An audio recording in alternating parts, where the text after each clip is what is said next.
Resume recording. Recording in progress. Okay. All right, I'll call the Planning Board and Zoning Commission meeting for March 25th, Or April. April 8th, 2026 to order. Can I have roll call? Roberts? Here. Gray? Yes. Tupin? Here. Michaels Bell? Boise? Here. Conley? Here. And Di Benedetto? Here. Can I have a motion to approve the Planning Board and Zoning Commission meetings for March 25th? I move to approve the meeting minutes for March 25th with one addition. I'll second. Not even her condition. Under public comment, it says member of the public identified as Betsy. It's Betsy Scanlon. Thank you, I had the same thing. Did you have the same? Can I get a spelling for that? Scanlin. Thank you. And the Betsy is B-E-T-S-Y, not B-E-S. It isn't Betsy? I didn't even notice that. Yeah, Thank I you, think Susan. we should be nicer to our formal neighbors. Yes. Fine. You know, Anyway, that was my motion. I second it. Any further discussion on the minutes? Can I have a roll call, please? Roberts? Yes. Gray? Yeah. Tupin? Yes. Boise? Yes, Conley? Yes. And Di Benedetto? Yes. Communications from board and council. Any updates from Urban Renewal Agency? No, I missed the last meeting, other than planning for, the public meeting on April 30th, which we would encourage all of this board to attend, and as many council members as we can get there. At the Roosevelt Center, and I don't remember the time, do you, Jeff? 5 o'clock, I think, was when we opened. 5 for snacks, 5:30 for... 5:30 for the meeting, yes. Yeah, 5:37. And there's two parts to the meeting? Yes, we're gonna talk about the north entrance, URA. URA, and then there'll be some discussion about the south entrance, the new, parkland where the Rocky Fork Inn was located, and options for, basically what can and cannot go in there. And the meeting's gonna open with Jeremy Fadness, gonna explain the role of the URA and the north entrance, urban renewal district, what we can do, what we can't do, et cetera. And he's also going to lead into be part of the integral part of the discussion on the Rocky Fork, former Rocky Fork property. I will not be able to attend. I'll be out of town. Okay. I plan on being there. And I'll make sure to mention it at our council meeting again. I feel like we have mentioned it before, but we'll do so again. And I don't remember if we recorded that last time as a public meeting. I don't think it was recorded, Yeah, or at least not like made available. right. Because it was a long meeting, and there It was a was. lot of, It's a lot to, yeah. yeah, it's a lot of not meeting. But There's a lot anyway, of public is, Discussion. yeah. public is invited. We just received, bulletins that will be, flyers that we'll be posting around town, and, ask anyone that has an interest, please attend. Perfect. What's gonna be the discussion around the Rocky Fork? Do you- There are some, my understanding, there are some,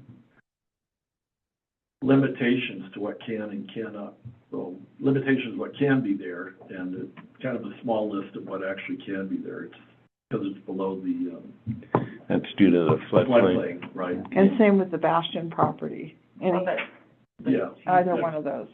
Yeah. I could jump in here really quick too if you want. So it's actually going to be a visioning session, is the plan. The Kansas State is going to put together some information. We're going to do round tables where people can kind of mark up maps of what they want to see on the property as far as recreation goes, because the site can only be used for recreation and parks. So we have another session to talk about before the meeting to talk about what can and can't go in there, so we don't present something to the community to put on there that can't actually be on there, right? But just examples are, we can do trails, we can do playgrounds, we can do covered picnic shelters, as long as, water can pass through it, that sort of thing. We just can't do like community centers and things like that, right? That are like permanent enclosed structures, essentially. So, Jeremy, do you remember, we have a 3 o'clock meeting. Do you remember who all was invited to that? That's just the URA and Kansas State and myself and Dave, I think, and Jason Saylor from DEQ. That's just a planning meeting, essentially, to just get everybody on board with the prior to the meeting, to make sure that we're Okay. all just kind of coordinated and we know what we're doing and not doing, that type of thing, before the meeting starts. So. Sounds good. Jeremy, could it be used for a dry RV park if it were like limited of 7 days? So small. No, I'm pretty sure FEMA regulations, because it was cleaned up with FEMA money, would not allow any kind of occupation of the site, temporary or permanent. So it's got to be used for recreational purposes. So we're talking trails, playgrounds, that sort of thing. No camping. No camping. I mean, not to say you couldn't allow tents maybe in there. You just couldn't officially probably like line out a campground. Does that make sense? Yeah. But you could maybe allow like limited tent camping during certain periods where you might have a lot of people in town or something. I would no, RVs wouldn't be allowed in there though. Okay. So something like, considering fishing access and access to the creek is part of that? Yeah, Public fishing access. Yep, public access. Yeah, fishing access would be part of that, right? Anything that basically that is either a low-lying structure, so you could put, basketball court there, tennis courts, that's kind of thing. As long as you're not building, a bunch of fences and stuff that might, impede floodwaters. So there's a few restrictions there, but like I said, picnic shelters that are just like kind of a covered structure that, covers some picnic tables, something like that, because water can pass through that. If it floods again, those kinds of things, we have to stay away from enclosed buildings. Pretty much is kind of the idea. Is there any more stream bank work envisioned? So the city's engineer, Great West, is currently working on a stream bank stabilization project along that property. So Dave has been in charge of that. I haven't had much involvement with that. So I think the plan is to have that portion of the work done this fall. But they got to go through the design and permitting process, and then bid it out. So, but I think the intent is to have the stream bank stabilization part either this fall or early next spring. Or late. Are they looking at alternatives to riprap? I haven't seen plans, so I can't speak to that.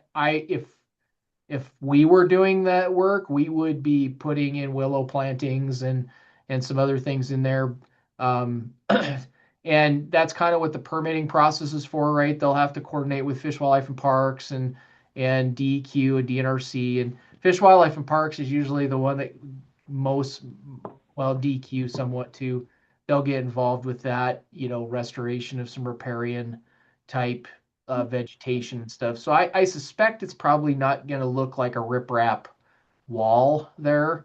it'll probably be, what we typically do is we'll do a riprap that's overlaid with topsoil and then seeded, and we put in erosion control blankets, like coconut mats, and then we put in like willow plantings and stuff like that. Yeah, that's good.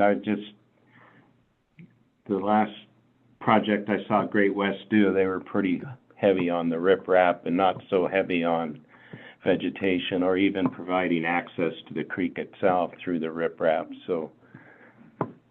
Yeah, think that's like I said, I can't speak to their design. I haven't seen it, so that's probably a Dave question. I don't know if he's seen anything yet either. Okay. Anything else on urban renewal? City council. No, we didn't meet yet, so. Okay,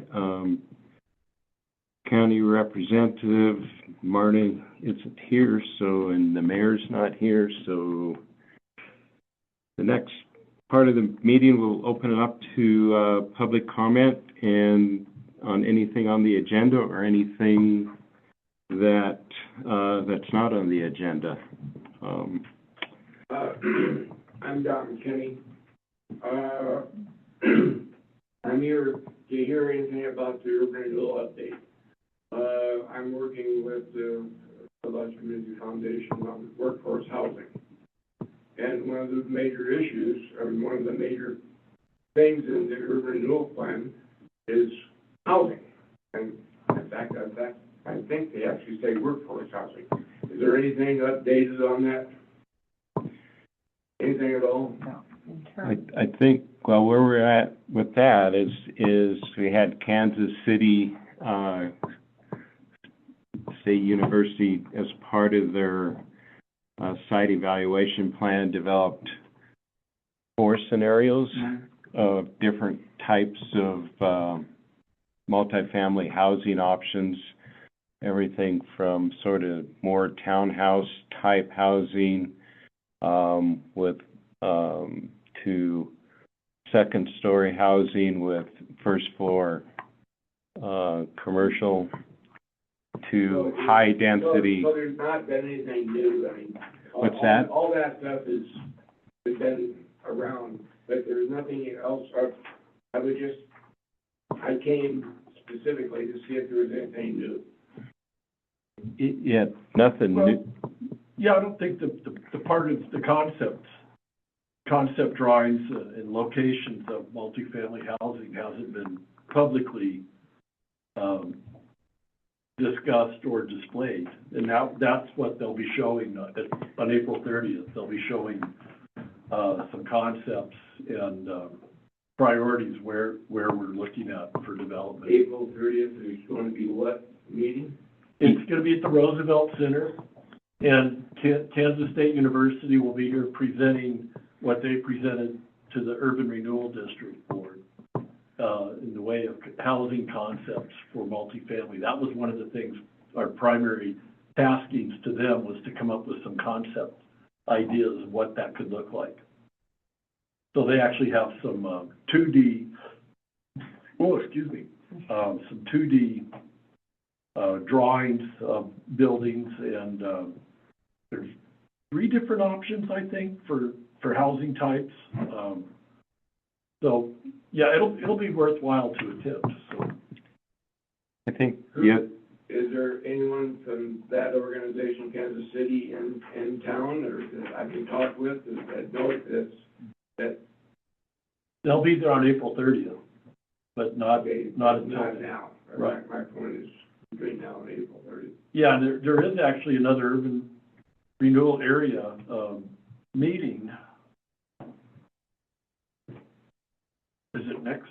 Yeah, next Monday. That you are welcome to attend. Let me double check my calendar just to make sure. Yeah, it seems right. Yeah, next Monday on the 20th at 6 p.m. there's an actual meeting of that urban renewal board. Here? Here, in this room. 6 p.m. 6 p.m., yep. Six or 5:30? That's what Now, I'm- we moved it to 6. Okay. That was per request, so I think, so Marcy missed us. Thank you, Don. Oh, Marcy, yeah, Yeah. okay. All right, any public comment online, anybody online? Yeah, Jeff. This is Angela Getchell. Red Lodge Sure. Area Community Foundation. I just want to just say that Don Kenny is not working with Red Lodge Area Community Foundation. He is working on workforce housing. So I need to clarify that. So we have met with him a few times, but please know that we know what's going on in the EURD and the Kansas City study and all of that. So I just want to make sure that's clarified. Sorry. Sure. Is the workforce housing group separate from Red Lodge Area Community Foundation? Well, Or is workforce housing is under Red Lodge Area Community Foundation. Okay, So I just don't want any mixed conversations or mixed feelings about people saying that they're representing the foundation when truly we're not, they're not. So, I mean, they're interested in trying to help, but we need to definitely clarify that they are not working with or for. That's all. So, so And was Perry, I Don think- Kenny, pardon was me? Don Kenny representing another group? I don't know that, Jeff, but Oh, yeah, I don't know that. all right, Thank you. sure. Anybody else online? I'm not seeing anybody else unmute or raise a hand. Okay. That'll end the public comment period. There's no new business, so we'll move on to old business, which is continue the review of our 2025-26 zoning regulations. And I'll turn it over to you, Jeremy. I guess I was going to preface that with a little bit of comment. I think I've been sort of thinking as we've been going through this zoning, we've been sort of suggesting changes, but we haven't really been reviewing the growth policy as we make those suggested changes. And I think we really need to keep that in mind, that it's the growth policy that's informing the zoning, not zoning informing the growth policy. So as we think about making changes to zoning, we should really be referencing back to where the kind of direction we're getting that's coming from the growth policy. The other thing is I'd like to speed this process up a little bit. We need to get this done because we need to get onto subdivision review and looking at some other items. So those are just the two comments I'd like to make. And I think, we started this process with some ideas of areas that needed to be fixed within the growth policy, and those should be the priority of looking at those. Zoning. And as we go through those, that we fix the things that need to be fixed. So that's just my comments for this. Any thoughts about that, or? My concern is that we've done a lot of work with what is allowed or not allowed within zoning districts, but we know that our zoning map is going to be changing, and I feel that we probably should have changed it first, because now we're gonna have to go back to the work we've already done. So they're tied together, definitely. Right. But I kind of feel that maybe we should have done the map first before we do all of this, when we're considering what's gonna be in which zone, and then the zones change. Yeah, So- and to kind of write on that, not only starting with the map first, but also going through those, not so much the allowed use table, but the special parameters around those allowed uses, I think is crucial, because that very much dictates of where you want it to be at that point. Goes back to the zoning map over and over again. So, if I can add one more thing, and I agree with everything that's been said so far, and I know last session, we kind of got bogged down on the high bug, which We did. really it's an overlay, and right now, the only reason it's an overlay is to avoid, to prohibit professional, offices in that area.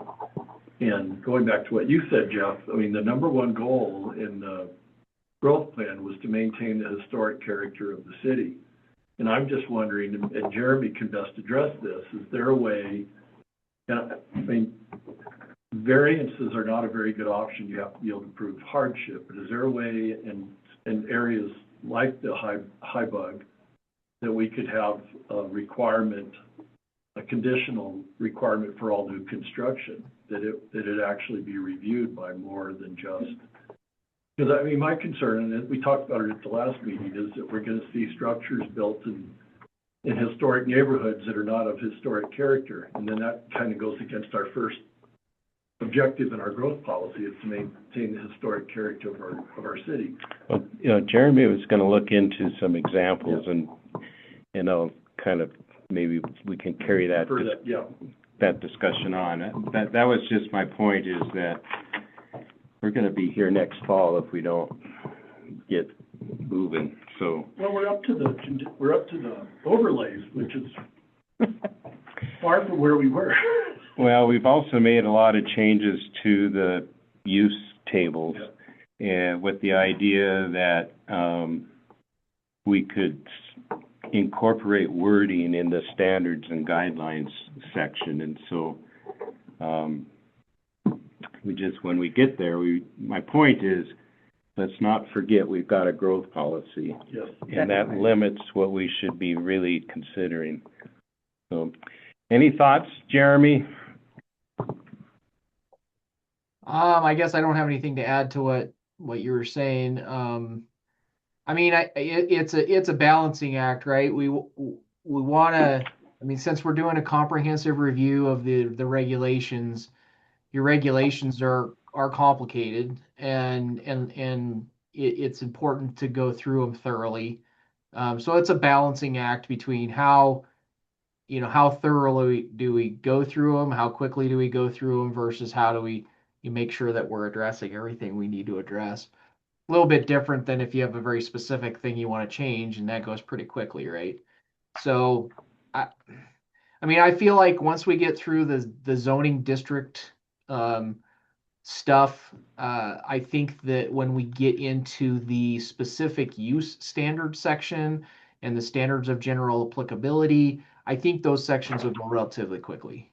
Because there's going to be, I don't see us making a lot of changes to those sections except for maybe state law changes and stuff like that, right? Unless there's, and I know there's a specific list of things that Brian and Dave and I have talked about when we get into some of those sections that will probably likely tweak a few things. But I really think once we get past these zoning districts and these in these uses and standards, the rest of the section should go quicker. Hopefully. All right. Oh, my concern was we made quite a few changes from conditional uses to permitted uses in the use tables, with the thought being that there would be, those issues would be addressed and with additional criteria, and so that could be a little bit more time consuming. Correct. Right? Yeah, so, yep, and we went and we have all that stuff noted. I think there's two options. Once we get through the zoning district standards, we could either jump back and you could re-review chapter 3 essentially with the added language, look at the table, make the adjustments to the zoning map if you want. Maybe we get chapter 3 out of the way, and then we jump into the use standards. The other option is we go through the whole document, get it all, go all the way through it, and then come back to chapter 3 once we're through the whole thing. So I think it kind of depends on how you guys want to handle it. I don't think it matters to me either way. I'll just have to, prior to the next meeting or two, I'll have to just jump in and get that in. I haven't added that language in anywhere yet. We've just noted it that we need to do it because I've been trying to jump ahead of your review. So I kind of keep ahead of you with my suggestions and comments as you go. But if you want to drop back, I can certainly do that and get that, get those questions and comments and additional things that we wanted to add to chapter 3 added in, if that's what we want to do. So I guess I would leave it to the board on how you want to proceed. Well, I think we had talked about going through all the way through and then coming back and then doing the review on the use tables and zoning map. Is that? Yes. So I think that's kind of the way we had thought. And that's what I remember our discussion being, but I just throw it out there if you wanted to change gears and just get chapter 3 done and then move on, I'm fine with that too. Just up to you guys. Yeah, I think Let's just keep plugging along. I here. think we need to keep going along. My concern is we're just this. I want to get this done. Yeah. We feel I don't disagree with you, Jeff. I don't disagree with you. But there's a lot to go through too. So like I said, it's a balancing act of, making sure that I agree, but I just remember our past reviews have sort of drug on for months. Not really a review. And I don't think we need to spend months on zoning review. I think we need to just focus on what really needs to be changed. Well, like I said, chapter 3, we had some significant changes, right? We added the land use table, we added the table format. You guys spent a lot of time going through the uses, and I think that was important. And going through each one of the districts' specific standards. I think if we hadn't changed the format of chapter 3 as dramatically as we did, I think we would be further along. But we made some pretty significant changes to the formatting on chapter 3, and that basically started a really large discussion on what do we want for uses in each one of these districts. And so, which I think was an important conversation. Like, I feel like that was a really important conversation to have. Ever since we've gotten through that, I feel like we've gone a little quicker. Yeah, I agree. The pace has picked up. So, with that said, what I would like to do tonight is just jump back to the commercial historic overlay district. What I did do based on our last meeting was I basically went through the 86 revitalization plan, and I came up with not a large number of edits, but a few edits that would kind of align the standards and the purpose and intent of the overlay with the revitalization plan.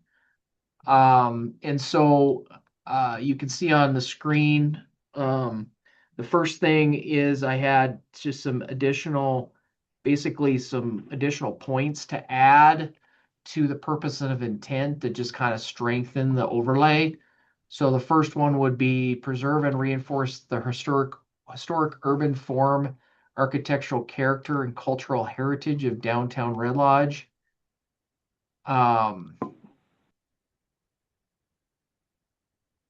Maybe you can zoom in on that. I'm having a really hard time reading that. I don't know about you guys. Maybe it's the blue. Oh, that's fair. There, that's better. Yeah. Maintain and enhance a continuous pedestrian. And that, again, this is stuff that's these are concepts that are in the revitalization plan, based on our last meeting, trying to kind of tie that plan into this district. So maintain and enhance a continuous pedestrian-oriented streetscape defined by buildings located at or near the front lot line. Ensure compatibility of new development in scale, mass, and materials promote economic vitality and mixed-use development. There's a few punctuation things, but encourage rehabilitation and adaptive reuse of historic structures, and finally implement the 1986 Red Lodge revitalization plan. That was just basically an addition to the purpose of intent, just to kind of give it a little bit more oomph, I guess, if you will, and tie it to the plan. So is there any comments on that? Any thoughts? Any thoughts? I like that you've tied it together. Yes. You know, Okay. we did talk, Jeremy, I think we talked about it at our last session. I can't remember if it's that one or the meeting before, specifically with the downtown overlay. Yeah, it was the Yeah. last meeting. Yep. And that's Yeah, why we wanted- that's why I made these edits. Yeah, no, and I really like what you've added, but again, it comes back to the map. And maybe we wanted to take Hauser, you know, the buildings facing Hauser off. When we get back to the map. When we get back to the map, we just have to keep that in mind. 'Cause, Yeah. you know, and I'm all with you, Jeff. I think we need to really create ways in the new plans, in the new zoning, that and I understand, you know, we're a town, we'd like to see people invest in it, but when the attitude becomes, historic preservation becomes, well, it's a new building and we like it, you know, better than what was there. That's you can drift away from the historic preservation or trying to maintain that look aspect of it. And on Broadway, we've done a really good job for the most part. But as we get off of Broadway, and, you know, you weren't here, but my example was the Wine Bistro, Babcock and Miles. And I love the building, but I just don't think it fits with the definition of historic character. And Jeremy, I've been a little concerned with the amount of neon sign applications that we've had to basically approve over the last few years, and especially in the downtown area. And I know that there's already two, you know, between the Roman and the cafe. Those are historical signs, and I'm a little concerned about non-historical signs. And I'd like to, somewhere in here, we need to have something that gives us the opportunity to say no. Well, Because that'll be down in the standards section. So let's go ahead and Connor, move down to the standards section, because I have some edits throughout the standards section. Okay. Based on my comparison of this with the 86 plan. And so, go back up, right there. Down a little bit. There you go. I didn't have any other changes to the other sections above this except for the purpose and intent. And then we get down to the standards section, and I had some additional language to just add in here. First one, buildings on all primary streets shall be constructed at the front lot line with a maximum setback of 1 foot. No parking, driveways, or vacant areas shall be located between a building and the primary street frontage, which we talked about quite a bit last meeting and previous meetings. New development shall maintain a continuous street wall, and no gap greater than 15 feet shall be permitted along Broadway. And again, these are concepts or ideas in the plan that were kind of just brought forward to kind of strengthen these standards. Any thoughts on those? And you mean the gap between the buildings?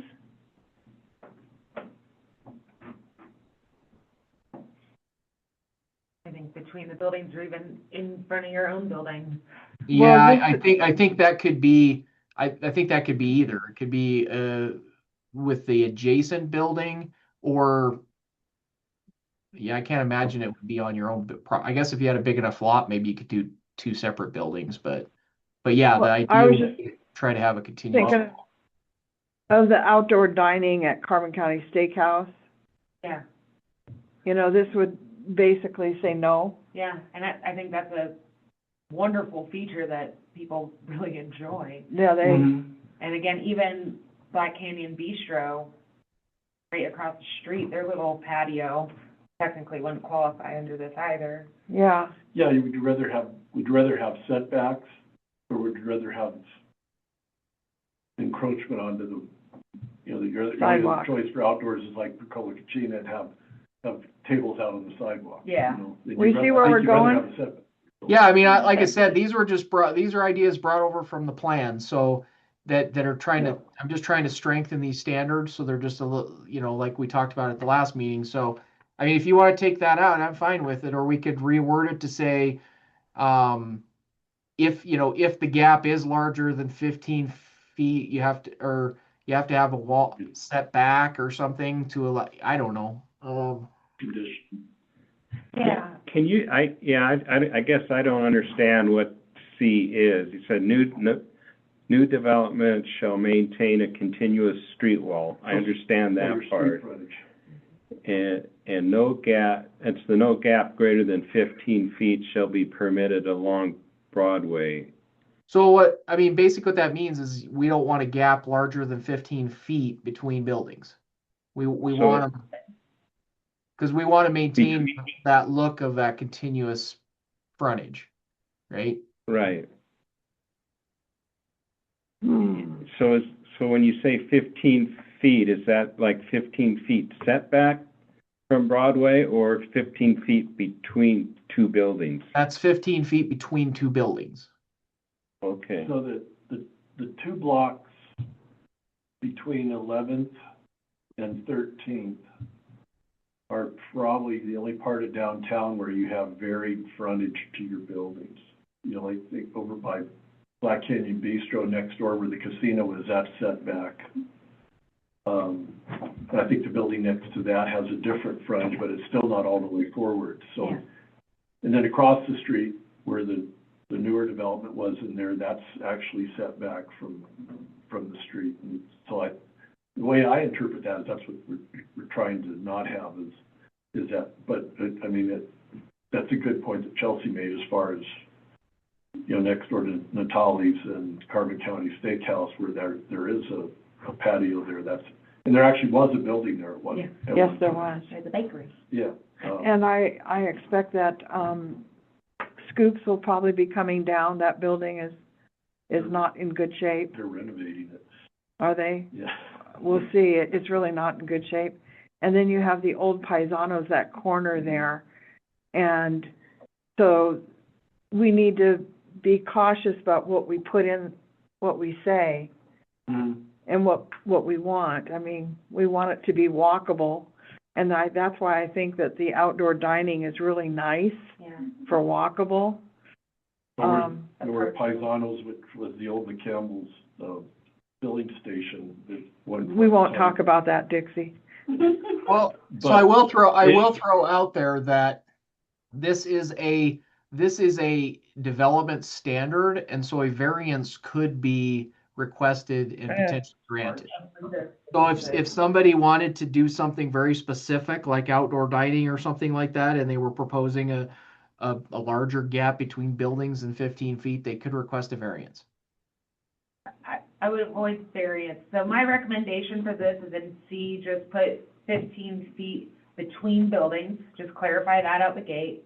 And then maybe adding a D that is, exception or conditional use For all other, for outdoor patio or, outdoor use space. outdoor use. Yeah, because again, it doesn't necessarily have to be dining, but I think as long as it's something that is like the Carbon County Steakhouse, where it feels like it's enclosed, and it does have like the fence there that creates that wall, and it still creates that feeling of having that cohesive main front. I mean, even if you think about the Chinese restaurant across the street, Yep. or, again, I think that you can do it well, just, again, has to be clear. But I think conditional use rather than getting ourselves into a variance situation. Yeah, Because it's not a hardship, it's a preference. yeah.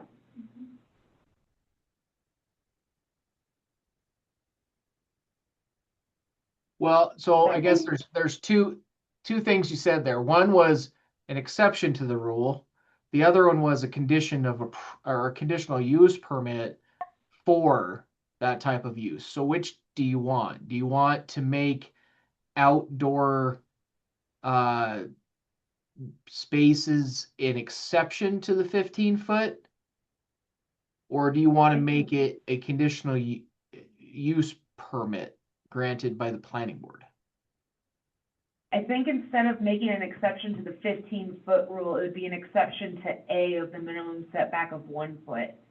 So having an exception for exterior use or outdoor uses, including and not limited to X, Y, Z, and still maintains a cohesive frontage.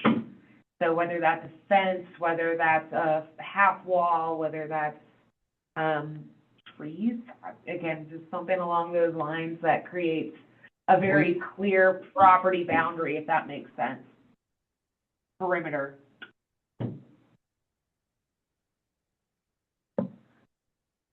I don't think I have a problem with the 15-foot gap between the buildings. I think we're really talking about more about the front setback. The gap between the buildings. We can accept exterior uses. Well, we might have to play with the wording on exterior uses because I'm not sure I really like that, but Yeah.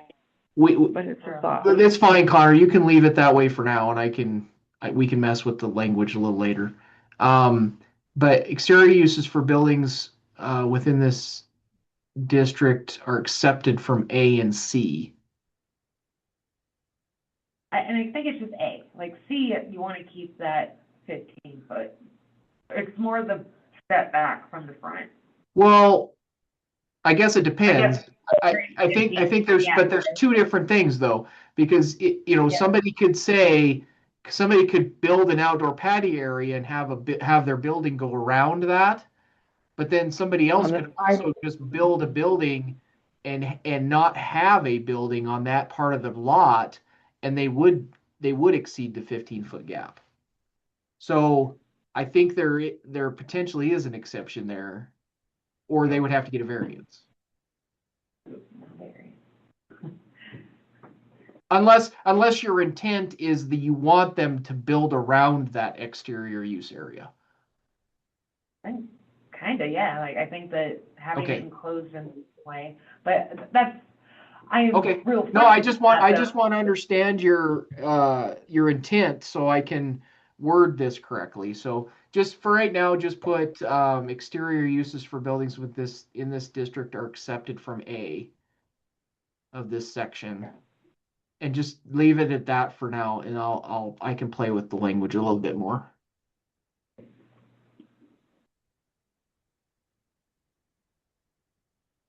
Okay. That work for everybody? But Sure. I think so. My only concern is, I guess, the historic look of the downtown is basically zero setbacks, continuous wall, and now we're making, and that's the direction in that's in our downtown revitalization plan. So now we're starting to talk about and thinking about exceptions to that, and then so I'm kind of wondering, why do we have a downtown master plan that's emphasizing the historic building and a historic look of the downtown, and now we're looking for exceptions to that? Well, it's 40 years old. It's 40 years old. There's a lot that's already changed downtown, and what has changed downtown, I think, has only enhanced the downtown area, that perhaps if they were doing the revitalization plan today, it might be different. They did. We just approved a downtown master plan that references the 1986 plan, so it brought the 1986 plan up to 2026. Yeah. Okay. So that's kind of where I'm coming from. I'm just raising the point that we have a downtown master plan that has emphasized retaining the historic downtown building facades And now we're looking at exceptions. Go ahead, Chelsea. In the revitalization planning, correct me if I'm wrong, but there were several drawings and draw-ups of courtyards. So maybe that can be, as long as, again, it can maintain that kind of character.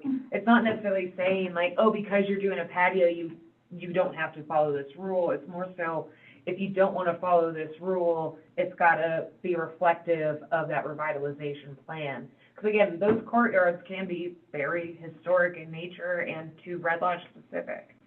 And I've seen those drawings within the revitalization plan. So that's where, again, that is with that vision in mind, making that comment. So not trying to tweak it, it's truly trying to stay true. And maybe instead of referring to it as outdoor dining, we could call it courtyards, tie it back. Courtyard plazas, yeah, because I mean, even the historic U-shape got the, what is that called down there? The square, I know what you're talking yeah. You know, I can never remember. don't misunderstand me. I'm not being critical of what's been done. At the time those were approved, I questioned that they should have been approved. But I don't disapprove. I'm just thinking about if one of those buildings were to come down, how much emphasis do we put on keeping that historic look versus more modern, which is the more modern is actually what you see now in a lot of cities is making provisions for outdoor dining. I don't have a problem with that, but I'm just trying to maintain that we need to have some consistency with. It's the consistency that we're, I think by not accepting C in that language, you're basically saying, and again, I could tweak the language in the new section, but I think you're basically saying what you want though is you want the bill, if somebody proposes a courtyard, whatever you want to call it, for outdoor dining, that's at the front of the building, they have to build their building around that courtyard. So it still gives you that view from the street of a continuous building or a continuous frontage. But you have a coving type look to it with just that outdoor dining area. Which is what the steakhouse has done. Right. They're done. because Yeah. on three And- sides. And even the bistro with their fence. Right. Yeah, and they even have the patio up top that creates that vertical. Right. I mean, and again, the Chinese restaurant, because that's covered, you have that there. So my one comment or question, I should say, for Jeremy, I know that we've had a bit of a discussion on this last time, and I think it's where we keep getting stuck, is the consistency of what that historic character looks like. And I think, because again, once you have that defined, it makes all of this a hell of a lot easier. What fits that definition? Because that's where I get stuck for sure, is when we say, we need this to have historic character, and it's like, okay, which one? Like that, Well, which, how do you want to define that? And that's all that matters to me, is I want that defined going forward. I'd like language, so, and I know it, 1986 revitalization plan, but I think the Mediterranean-looking buildings on 12th, north of Pizza Co. Yeah. was done after 1986. Right. And it's also stucco, I mean, so, which is another. But, so we put these things in writing, and then some other group comes along and just does what they want. And I know one of the mayor's concerns, because of, things that have happened in the past in Red Lodge, is if we're inconsistent, if we're not consistently following what we put in black and white, then legally we have no legs to stand on, no grounds for defense. Right. Because we haven't stuck to what we said we wanted, so.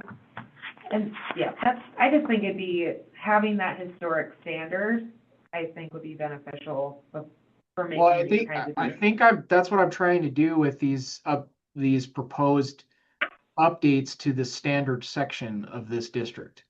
Is I'm trying to tie the concepts that are in the revitalization plan to the standards that you have for the overlay district. Okay. That's what I'm attempting to do.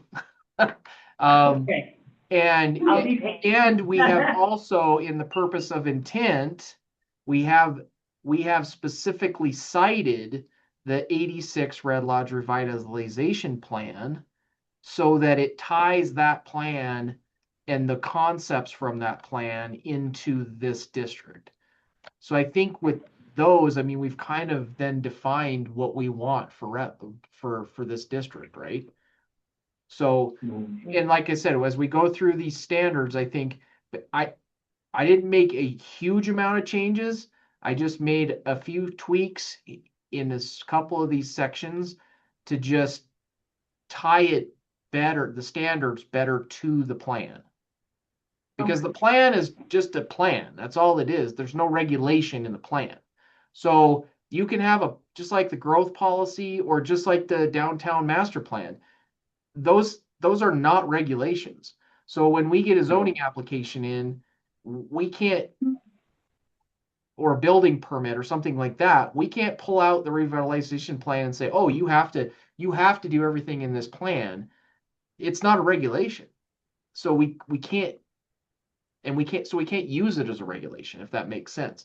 So that's where we have to tie the concepts of that plan into actual regulation that people can use so they know what they need to do for their development. Okay. Yeah. And what that's how the stuff. and what the city has to review for those developments, right? So it's twofold. The people who are doing the project need to know what standard am I being held to, so I know how to design my project. And then the city staff and the planning board need to know what they're reviewing against when they see a design review application, right? So it's twofold that both sides need clear regulation. That's a good point, Jeremy, and I'll go back to the Southwest stucco building. That was done before we had zoning. Really? Yeah. Yeah. So to Jeremy's point, we had a 1986 We didn't have the zoning revitalization plan, but there was no No zoning zoning in to back it place up. to enforce it. Yeah. That's how those. That's why this is so important for our standards. And I guess the other point, a little bit, Chelsea, I would make is that some of what you're talking about is defined in the standards. Yeah, and I too. think I need to go back through the revitalization plan, I'm actually looking at it right now. And I might try and convert this into a readable document and use a little AI assistance to where. Well, It actually could be I will pretty confess, I used AI to, I put the revitalization plan in AI and then I plugged this regulation in with it. And I asked it to Okay. compare the two documents and provide recommendations for updates based on that and what other cities do in Montana. And so my suggested edits started with that. I mean, I tweaked them before I put them in, but in some places. But I kind of already did that. But you're welcome to do it as well and see if you come up with something different or maybe some other changes or suggestions.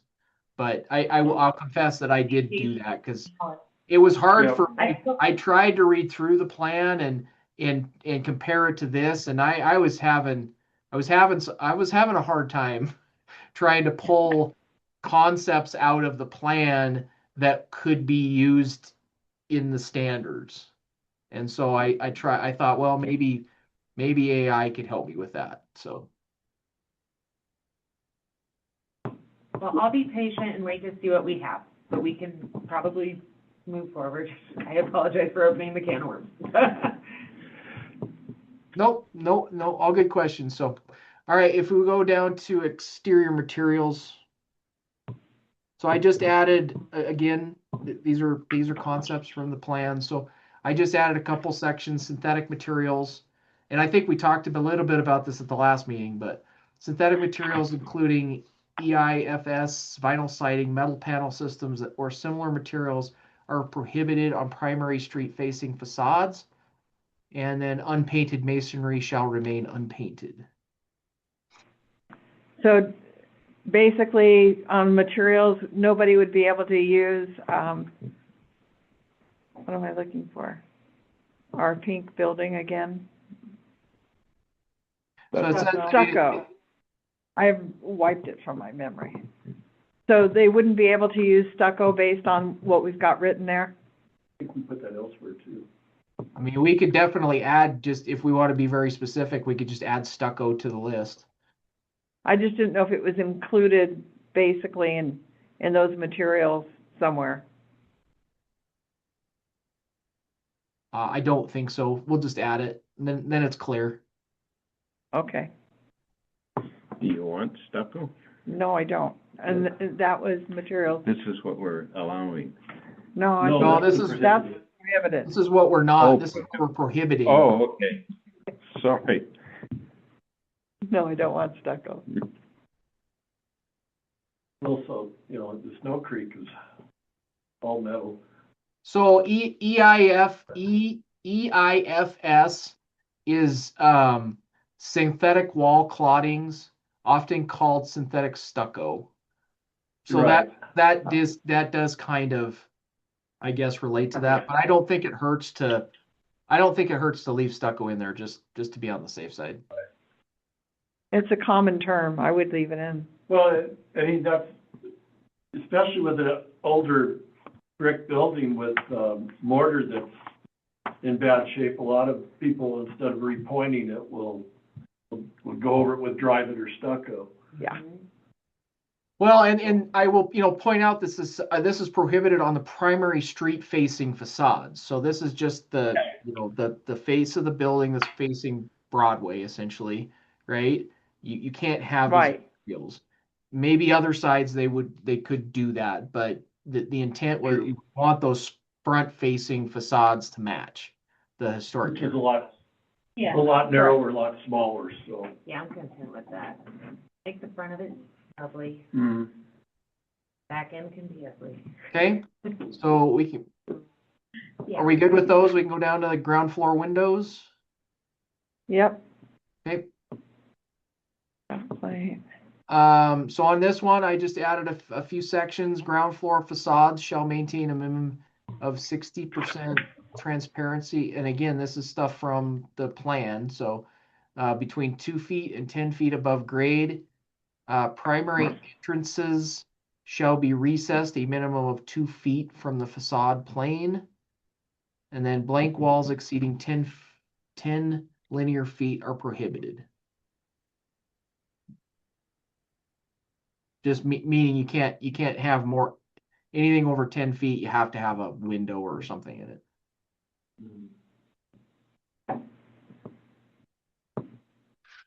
Sounds okay to me.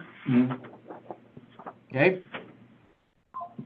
Upper floor windows. I just added upper story windows shall not be reduced in size, covered, or eliminated.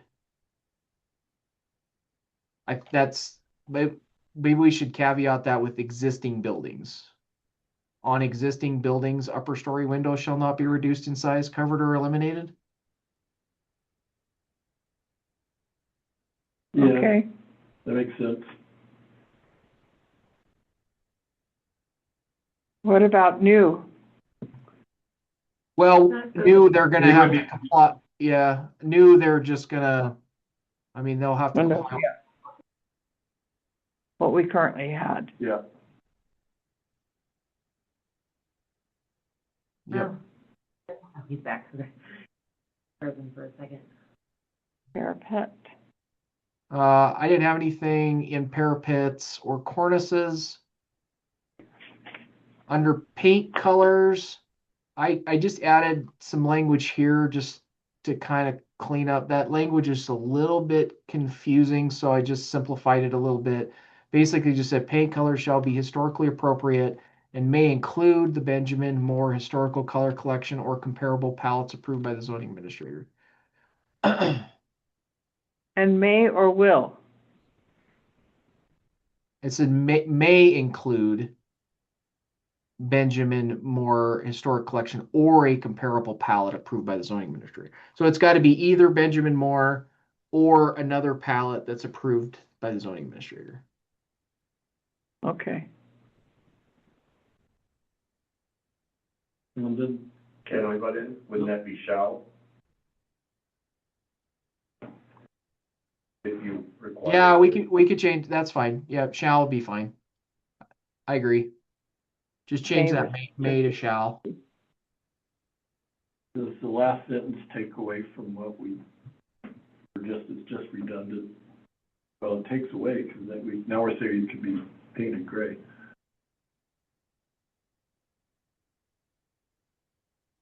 Well, I mean, depending on what that unpainted stone or brick looks like, you might want to paint over it. I know. I think what this is saying, I think it's still consistent with what we said in the previous section, but what we're adding here is that that the planning board zoning commission can authorize painting, of the gray color through the design review process, essentially. Okay, But if you don't want it, I mean, I'm fine with taking it out if you don't want I it. don't care. I was gonna say, since it's already gonna have to come in front of the planning board and zoning commission, can we just have it authorized painting versus just gray? Because, I mean, depending on the color, like, I've seen some stuff downtown with the dark greens and the reds. And I can see why you'd want to approve it. Just, again, there could be situations where it's that sandstone that's deteriorating Mhm. and, Some of the buildings are actually, it's not painted brick, it's painted to look like brick.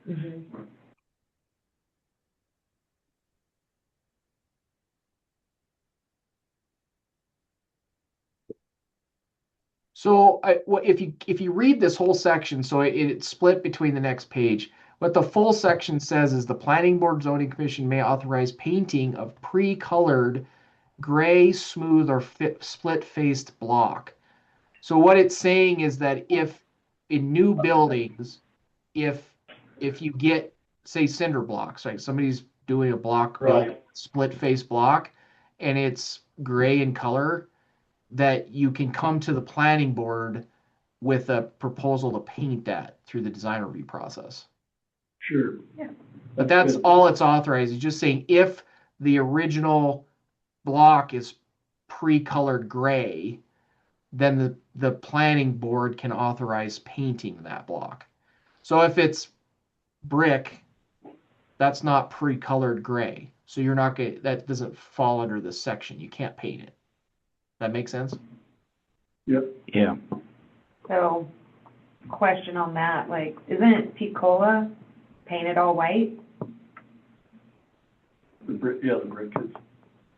Was that? Whitewashed. Yeah, so, and is that something that we are in favor of, or is that bad? 'Cause how this reads to me is we wouldn't allow that. Couldn't do it, really. I think the concern I have is the term is gray. I mean, what if it were some other color? Yeah. And I think what he's saying is it's actually a product, not, I think we're thinking too much on the color, where Is there that, only one product that's gray? well, it's just that particular product is called the pre-painted gray smooth or split face block. Well, it's just concrete, right? So it's basically, Yeah. it comes from the factory as concrete that's not colored. If it was actually brick, it wouldn't qualify to be painted, is how I'm reading that. Am I correct on that? That is correct, yes. So if somebody was just proposing red brick, or if they had an existing building that had red brick, they could not propose to paint it at all.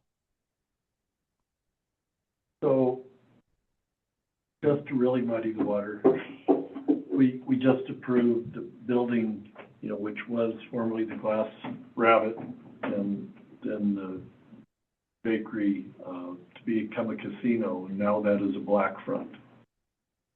I don't think they even asked for that either. Well, but we hadn't done this part yet, I realize, but we would, I guess I'm saying we probably would have specified Well, they have to use historical colors. Is that one of the historical colors? I would- Covered in I would soot, no? guess so. That's probably a question for Brian, because Brian was the one that did the building permit stuff on that, but, And you all. But yeah, I mean- Yeah. yeah, I mean, that goes back to consistency, right? I mean, if we're gonna have these regulations, then everybody in the city needs to consistently apply them. So that means that this section and the section above say unpainted stone and brick shall not be painted. So Maybe it if, was painted before, It no was. problem. Okay, so, so yeah, if it was previously painted and they're just repainting it, then that's probably not an issue, but the idea would be to keep, if it's not painted now, we don't want it to be painted in the future. Brick. okay, okay. Makes sense. Yep, just want to make sure. within what- Yeah, I like to see both the natural stone and brick that, Well, and you are gonna get color variants because we're offering a palette of colors, we're not specifying. well, I'm talking about just But the natural stone. brick, right, Yeah, yeah. natural stone and natural brick. I think we should maintain that as much as possible. Instead of painting over it. Right. I agree. If it's already painted over, Then it's painted over. yeah, and cinder It's block no is longer- completely different because it's cinder block. Yep. Not painted at all. Now we get to the part Sandy wants to talk about. Prohibited lights, So yeah, Actually- yeah, let's talk about prohibited lights. This would be the section where you would probably want to not allow neon, or we'd have to add some language in here.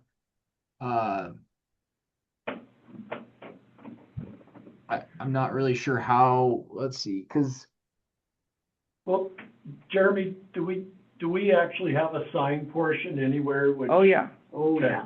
yeah, What we is have allowed- there's a whole long sign section too. That's a better area to address the, But this is the area that we're most concerned with. in windows. Yeah, So that's- honestly, I think it would make more sense for it to be thicker here and Okay. shorter in the other location. Like, Yeah. again, downtown strict makes sense to me, but, you know, few blocks off at the IGA, less worried. Cheers. And less likely. Yeah, so maybe that might be, we don't necessarily have to do it today, but can we just pull parts of that up? Or maybe look at both of those side by side? I don't know if that makes. Hey, guys, because I have a business, so this is for the exterior of the building. The other one's gonna go to the interior of the building, whether it's blinking lights or everything else too. So if you're gonna do it, we gotta is that how we're gonna split it up from an exterior building and then the interior building lights out? I mean, because it's different. So that's just because I've had experience, Brian and I've had this discussion many a times. Well, yeah, I think you'd want to be specific between, the first sentence is specific to exterior of the building. I think you'd want to add additional language in here on potentially like, Well, then, wall lights or wall light signs. That is kind of weird because this section is prohibited lights. Maybe we actually need to have I actually take it back. This might not be the place to have it. We might want to add a section for signs. yep. I have one. Well, Under you know this, what that is, rather than under And- prohibited lights. Well, Jeremy, even call it prohibited exterior lights instead of, to make it even more specific, right? Yeah, To the header itself. So is the concern just like a sign on the exterior of the building that's neon? Or is No, it also Yeah. window signs?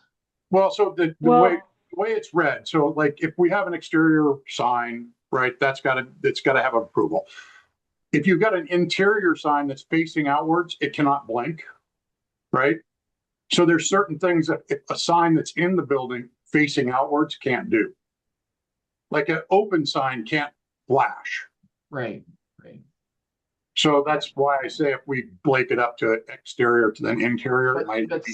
Sandy's specific concern is with neon. signs. and it's more signs than what I would call lights. And it's true, we don't generally regulate what a business does on the inside of their windows. But neon signs that blink and flash are distracting, so we do have that for the inside of the window, that they can't have any neon that flashes or moves, okay? But the exterior lights, here's the thing, we've got the great, Red Lodge Cafe teepee sign, and we have the Roman, and we don't want other signs. If every building on Broadway did that and competed with that, we would look like Las Vegas. So the concern is that we've tried to make sure that the signs lie flat on the building if they're going to insist on neon, but not be perpendicular to the building itself, and maybe that's more the direction to go. I disagree with that. I feel like it's taking away from the business's advertising. But we don't want everybody to Right. have one. No, I So understand you can't that. say yes to you and no to you. Again, end of the day, so which ones that were permitted in the past 5 years were specifically ones that you wish you couldn't have? Like Foster and Logan's, Natali's Front Bar? The mountain, and And I'm the not, mountain. but those were well done, but we did have to, on the naughty, they wanted it to be perpendicular to the building. But they went with what we had suggested and made it flat on the building itself. But they literally wanted it to be sticking out and competing right next door to Red Lodge Cafe. So it's the perpendicular signs I'm more concerned with than the flat signs on the building. See, and I think the flat ones, like the one that's there now, I really don't like. I think it's distasteful, but that's just personal preference. I think more so, if you're worried about them like lining up and blocking each other, then is there a way that we can put this in here that they should be spaced out a certain amount? So that you're okay to do it, but you're not. Can't do Well, that. okay, let's go back to my barbecue sign. So the thing is, we just limited them in size, like we did that thing, right? You guys didn't like it, so all I did is had to turn it around, so it didn't say barbecue. I mean, and that really wasn't even, truly that wasn't built for a sign. It was built to protect the patio. But the point of it is, I guess what you're getting at is, I get it, but there's restrictions on the size itself, from a, sign itself to the size of the building, right? So we've already got that in our language and our zoning too. Yeah, signs are supposed to be perpendicular. Like my Well, sign. this sounds like this is more a general sign issue that we could address in the sign regulations section of the zoning. For right now, let's put a pin in this and let's go when we get to the signs section. Let's revisit this. Can I make one comment on prohibited lights first? Yeah. The string of lights, is that, I understand not wanting to have like Christmas lights sprawled out across your business frontage, but what about some of the patio lights that we've been seeing more and more and are in our revitalization plan? Like the string of lights are like the Edison bulb style. Is that something we still want to disapprove? Because again, it's right there in the plan and it looks good and it's a dimmer light generally than having big bright lights out there, and it sets a vibe. So, I mean, we could leave flashing or blinking yeah, I don't- Yeah, lights and just take out strings of lights out of that first sentence. that's my thought. On the flashing and blinking, it says prohibited on the exterior of the buildings. And it's also the exterior and the interior. Not just exterior. So you could hang the way this is written, you could hang it on the inside of your glass and have it flash and move all you want, because this only prohibits it on the exterior. I think that's where I was talking about. We'd have it in another place in here somewhere. There's another light for the interior, because that's the blinking, like, open sign. That's the same thing.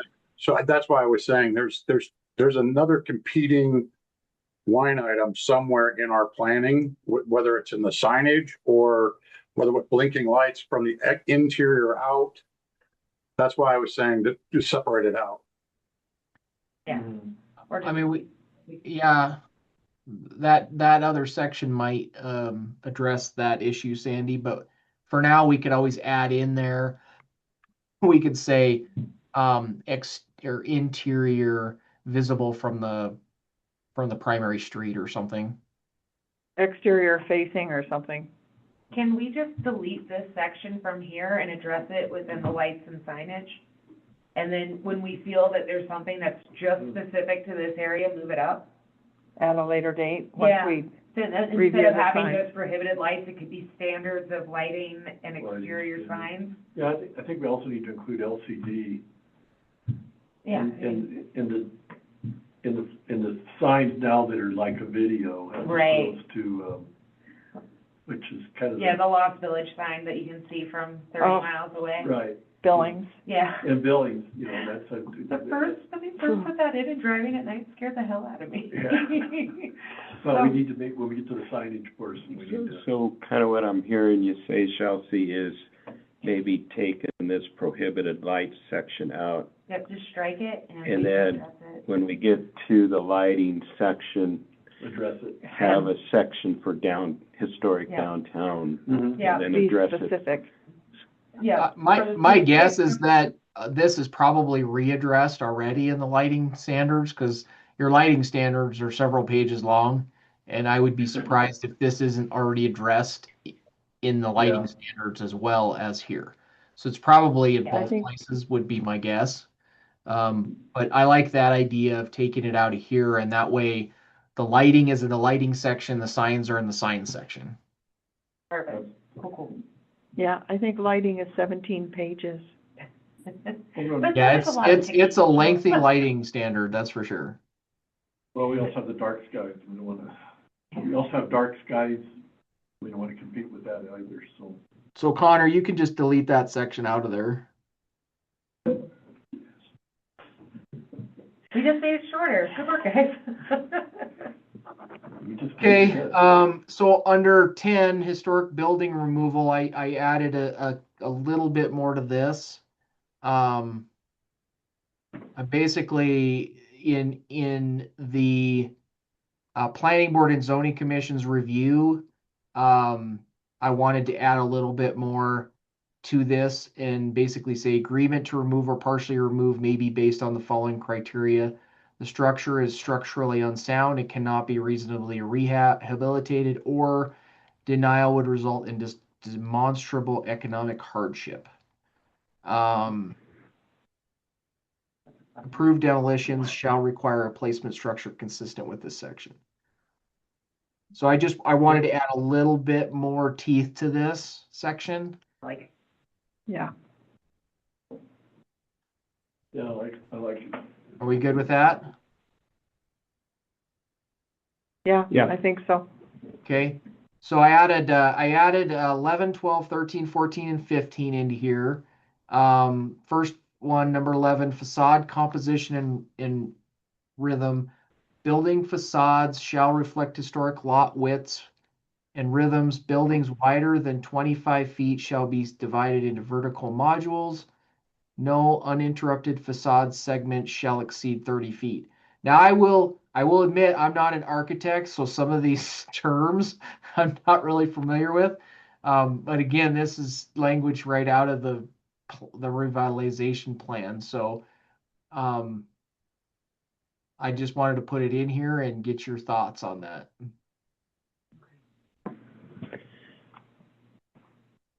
So if the building is 50 feet across, it has to be broken up it's even 30 feet across.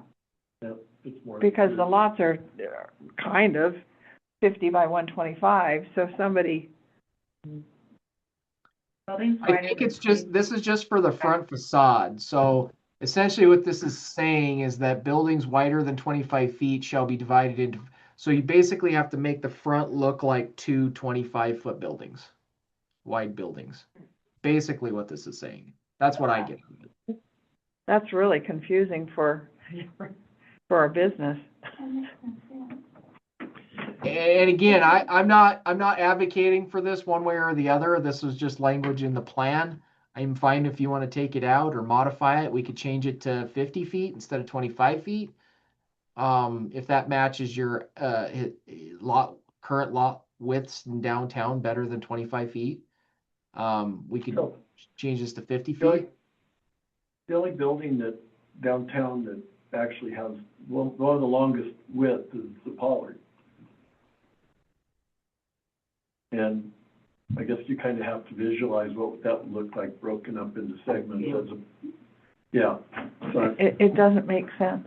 you know, I mean, where the grocery store was, when it was downtown years ago, if you look at that building today, it looked like they were separate buildings, but at one time in the interior, that was all one. But they reverted it back to single, They did, yeah, but, I mean, that's a nice look, which is what we would want. right. Read this again. If those historic structures, if they're all, if somebody at some point in time combined them like they did with the grocery store, make it all one Well, anything building. of that size would have to come before us for review anyway. But, yeah, I just can't, there's nowhere to build that downtown without, in the historic overlay, without tearing buildings down. Well, no, there's the vacant lot behind the auto repair. It's not, That's well, it's 50 feet. 50 feet, yeah, That's so maybe we 50 could feet? change it to 50 instead of 30. but- Yeah, I'm good with that. Sorry, I'm just reading through this. I just think it would be really awkward to go to build a building on a 50-foot lot and have it appear to be two buildings. Well, I think what you're trying to not have is, let's say you took the dollar store, brought that downtown, and you had one frontage 150 feet, of windows, yeah. without, and that's what we're saying, we don't want that look, so. I'm leaning towards the 50 feet instead of that 25 feet. I see what it's like saying in here about that 25-foot,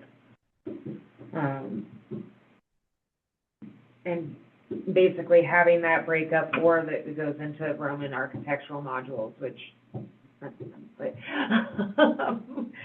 I think, yeah. Yeah, I think mean, it the doesn't 50 mean the building has to be separated in 25-foot No. sections. It just means No. the front-facing facade of the building has to be broken up into 25-foot.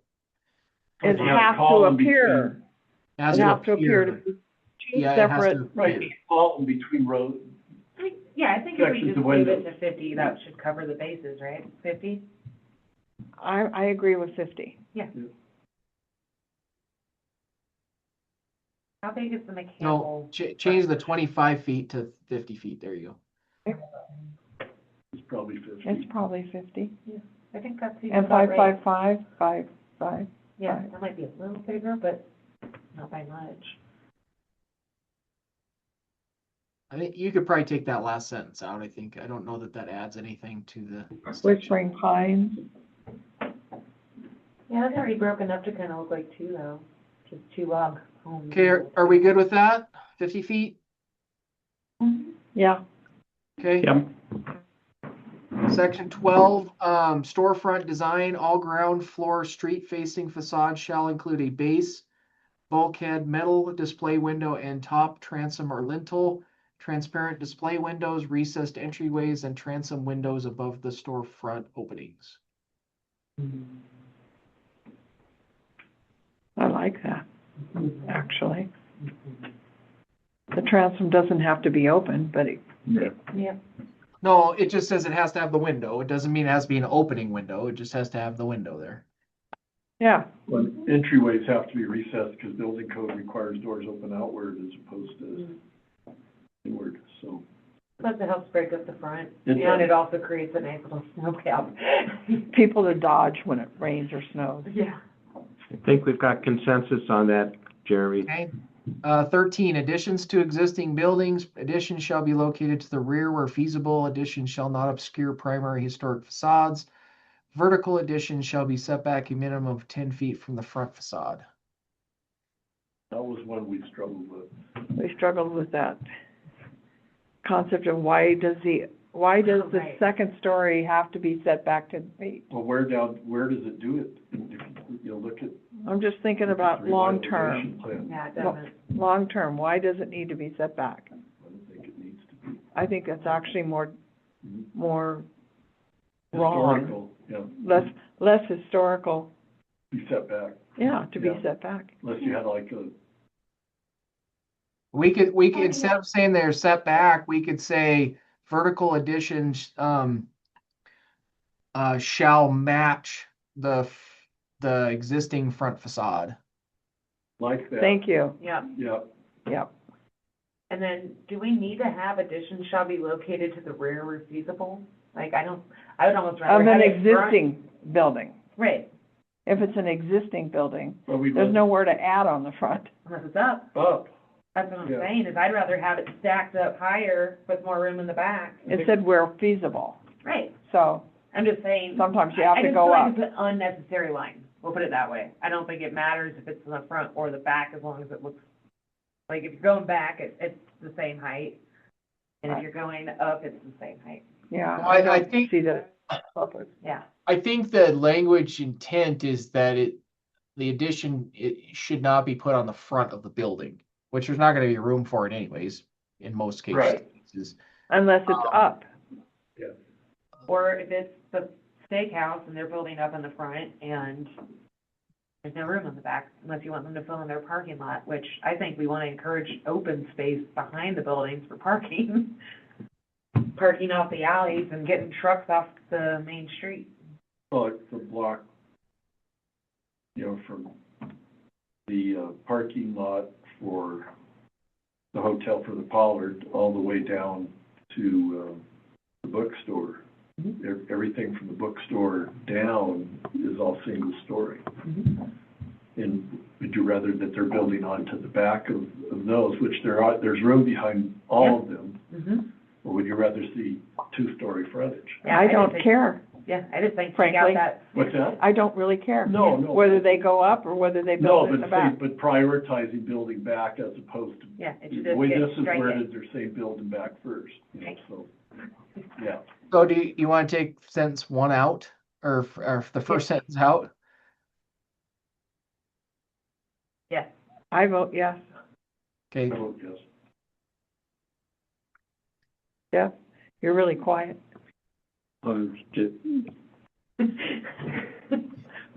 I think, I'm okay with that. I just,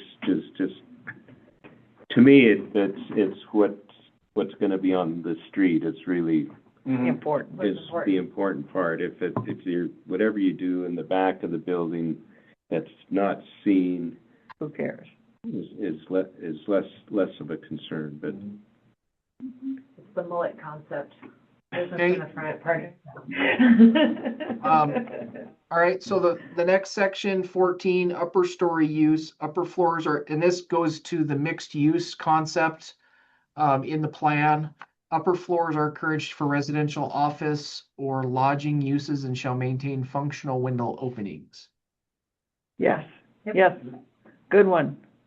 Okay, and then 15, site and streetscape design, pedestrian oriented design elements, including seating, lighting, and landscaping are encouraged. Parking shall be located behind or internal to blocks where feasible. Lighting shall be pedestrian scale and historically compatible.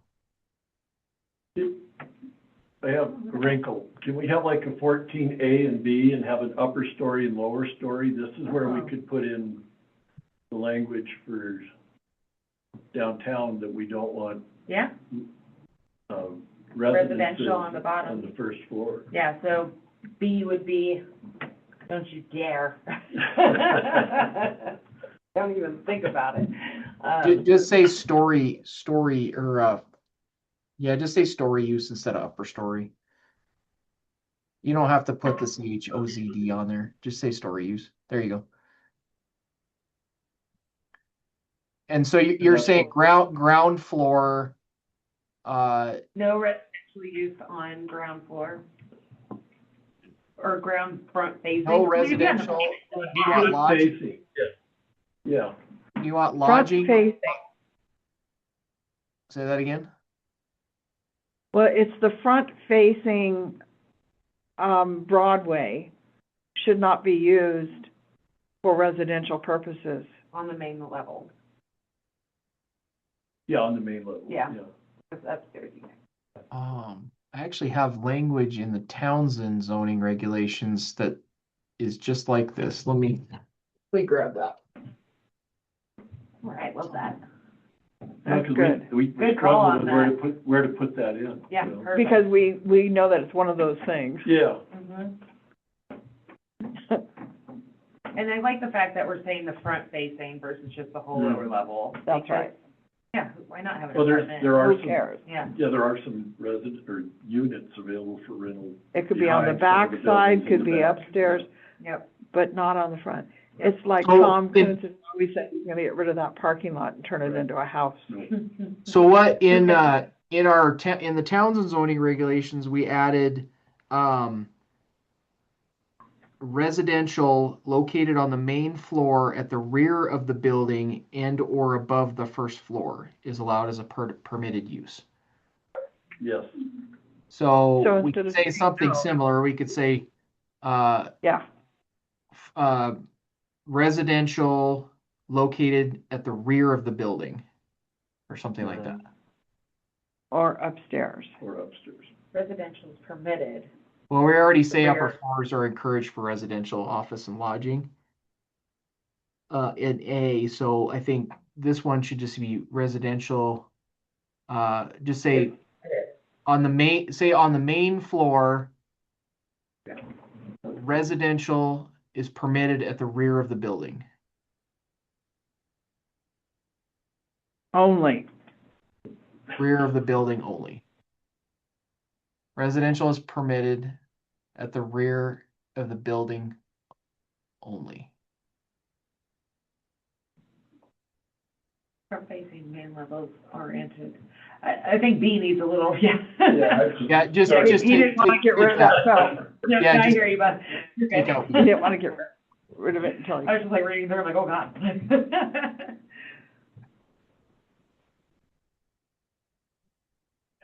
Okay. Are we okay with the site and streetscaping design language? I was gonna make a suggestion there. It's the pedestrian-oriented design elements, including seating, lighting, and signage and landscape. I was gonna add signage in there. Okay, And even with that final sentence too, lighting and signage shall be pedestrian scale and historically compatible. Yeah. And kind of what I'm getting at is when you look down Main Street, you basically, as you're walking, you see all the signs as opposed to signage. This gets to the neon signage, whereas the neon signage that came out of the 30s and such, it's really designed for viewing out of an automobile rather than being pedestrian. So that's kind of the difference. no, I like it. I think that's good. Okay. Okay. Let's go ahead and go down to design review approval for compliance. So here I just added a little bit more teeth again to this section for the planning board's review. And basically approval shall be based on compliance with the standards in this section and the following criteria: compatibility of massing, scale, and materials, preservation of historic architectural features, and contribution to a continuous pedestrian-oriented streetscape. Okay. So adding a little bit more teeth to the design review process. I'm just thinking for two, can we say as defined in the downtown master plan and revitalization plan? So again, it kind of gives that, just pointing people to that when they're figuring out what historical character is. They're Yeah. not getting to the design review process and it's the wrong history. Like, The I'm sorry, you didn't want 1990 Roman? history. Yeah, it's really into the 1990s vibes going on. It's still history. It's still history. Okay.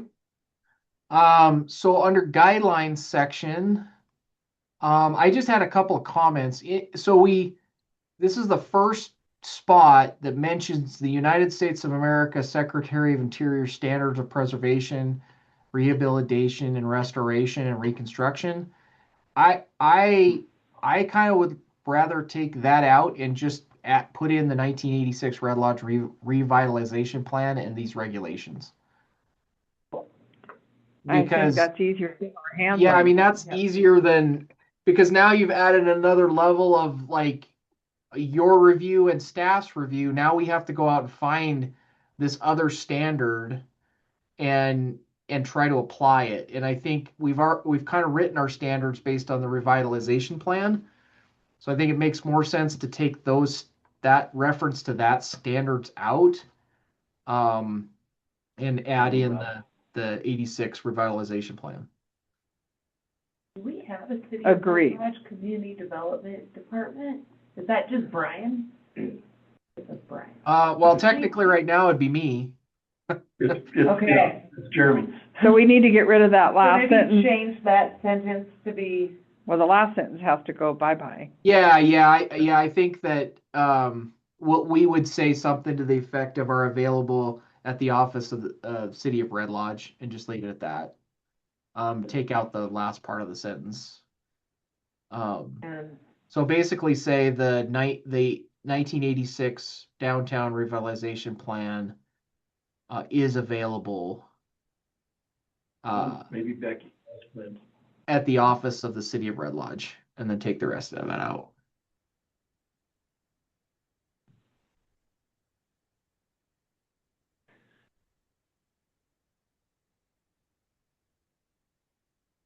I'm thinking that some of what's in the standards has come from the- Those other plans. from the Department of Interior or National Park Service or whatever, Department of Interior standards for historical preservation. Yeah. Well, and I think you have to keep in mind too that, you know, anytime if it's a building that's over 50 years old and or it's on the historic register, whoever's working on that building also has a responsibility with the state historic preservation office. And, you know, there are requirements with the state that the building has to be documented, that they, you know, any remodeling has to be done in accordance with, you know, historic standards. So there's also another element besides just the city's review when you're dealing with historic structures. There are several downtown. that And are- a number of those buildings are historic structures. Yes, they are. So, you know, that's why I say it's, you know, it's kind of you have your regulations and this is what you want. And I think the 86 plan probably is consistent with a lot of the Interior Department's historic building standards and requirements as well. But, you know, SHPO, State Historic Preservation Office, is going to probably be using that Secretary of Interior standards when they're consulted on renovations and, you know, those sorts of things for those kind of historic buildings. There are those state requirements that they would have to follow for that anyway. questions for historic preservation and things of that nature. There's a tax incentive, correct, for whenever you do register your property as a historic property? Or is there an incentive program for that? There are grants available for preservation, but I don't know that there's any tax benefit. They would never cut taxes for any reason. Yeah, I'm not sure on that question. I would be surprised if there is a tax benefit for being historic property. Matter of fact, it probably raises your value of your property, so you probably get taxed more. But I'm just speculating. I don't know that for a fact then. I know. Yeah, to clarify. I can confirm the grants because we did it for our building a month ago. So there are grants that you can get from the Historic Society. Yeah, the Roman just got one too. Right. Yeah, a bunch Yeah. of them, Yeah, bunch of. Yeah, and most of those grants, right, you're tied to, SHPO is gonna review what you're doing and at the state level, right, make sure that what you're doing is compatible with historic standards and stuff like that too. So it's all part of that process. One of the things I noticed when I was going through the growth policy this afternoon was for the downtown area, or there was a reference to consulting with the county historic preservation officer. Do we need to incorporate that wording somewhere in here as well? It looks like it was below.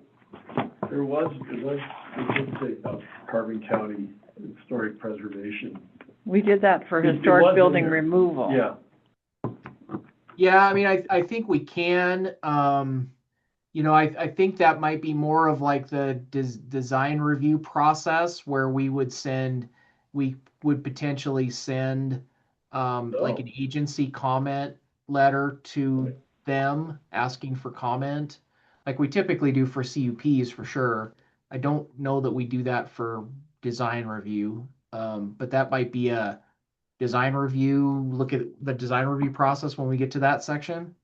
And Okay.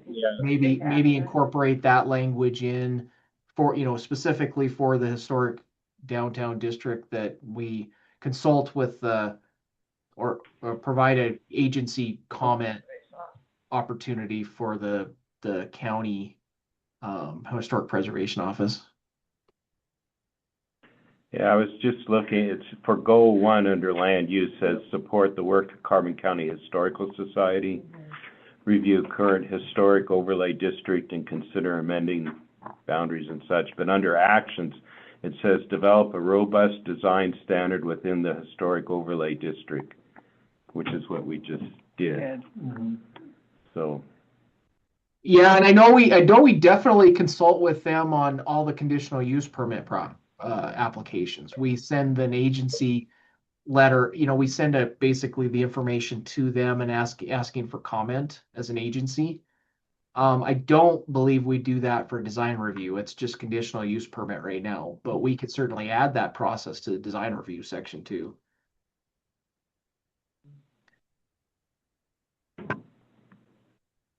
any thoughts on that?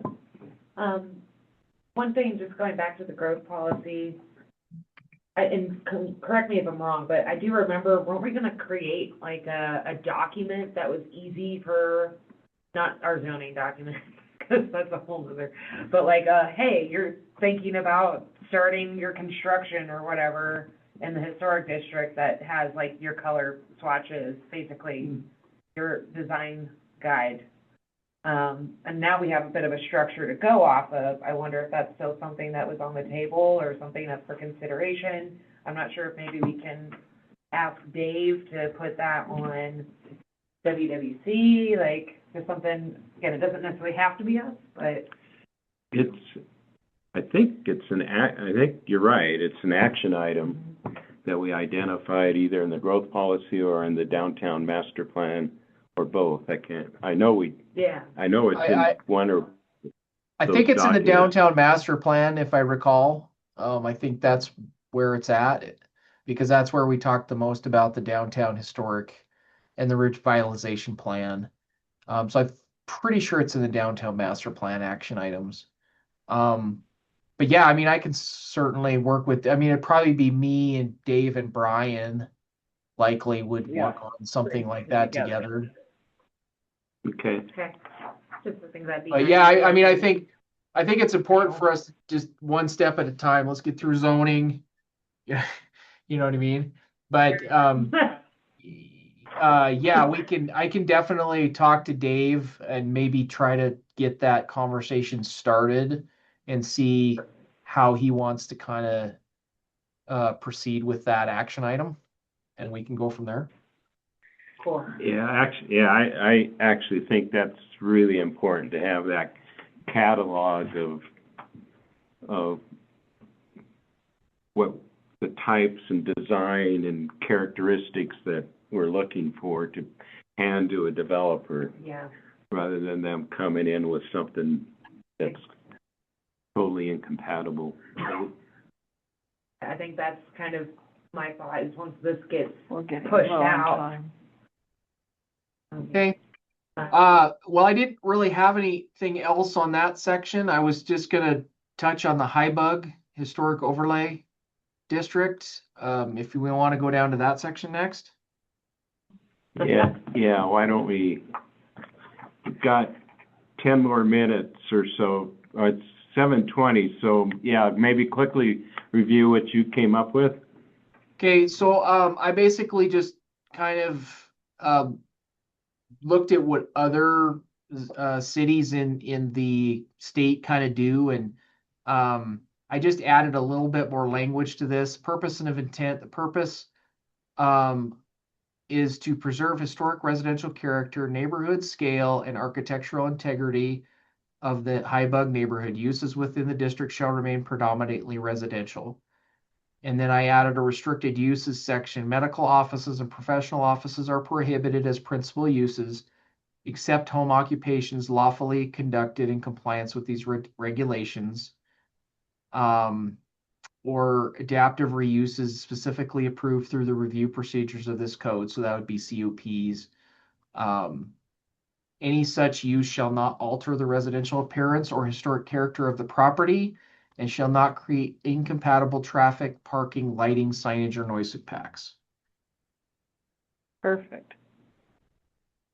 So I didn't want to make it too lengthy, but I wanted to strengthen the language in the section a little bit more. Does that work with everybody? Any thoughts? I like it. Incompatible. Yeah, I think I'm okay with it. Anybody else? It adds a little more depth than what we had, and I think what happened is something got deleted somewhere along the I think last 20 years. But It used to be more than just one little. right.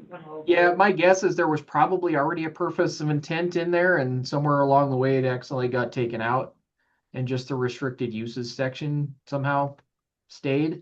Yep. But anyway, all right. Well, if everybody's good with that, I think the last overlay district is the airport safety overlay district. And I just had one change to this district based on some things that we went back and forth with a potential developer on the north side of the airport or north end of the airport. And so I just added a section, no use that will allow people to concentrate in a location is permitted.